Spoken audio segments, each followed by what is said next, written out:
சிலியில் பெண் குயின்கள் கூண்டை விட்டு உற்சாகமாக கரை புரள கடலுக்கு திரும்பிய வீடியோ சமூக வலைதளத்தில் வைரலானது. சிலி கடற்கரையில் ஆதரவின்றி நின்ற பெண் குயின் குஞ்சுகளை மீன்வளத்துறையினர் மீட்டு பராமரித்து வந்தனர். இந்த நிலையில் அவை வளர்ந்து தனித்து வாழும் தகுதியை எட்டியதால் 9 பெண் குயின்கள் மீண்டும் கடலில் விடப்பட்டன. அதிகாரிகள் கூண்டை திறந்ததும் பெண் குயின்கள் உற்சாகத்துடன் கடலில் நீந்தி சென்றன. சிலியில் பெண் குயின் அரிய வகை உயிரினமாக கருதப்படுவதால் அதன் எண்ணிக்கையை பெருக்க அந்நாட்டு அரசு தீவிர முயற்சி எடுத்து வருகிறது.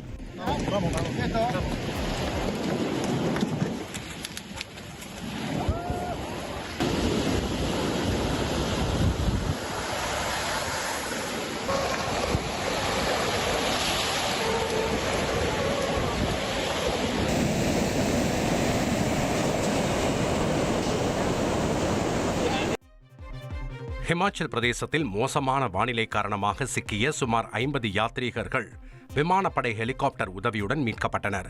ஹிமாச்சல பிரதேசம் பார்முர் பகுதியில் அமைந்துள்ள புனித தலங்களில் ஒன்றான மணிமகேஷ் பகுதிக்கு யாத்ரீகர்கள் பயணம் செய்தனர். இந்நிலையில் மோசமான வானிலையால் அங்கிருந்து திரும்ப முடியாமல் சிக்கி தவித்தனர். இதுகுறித்து தகவல் அறிந்ததும் இந்திய விமானப்படை ஹெலிகாப்டர் உதவியுடன் சுமார் 50 பேர் மீட்கப்பட்டு பார்முரில் இருந்து சம்பாவிற்கு அழைத்து வரப்பட்டனர்.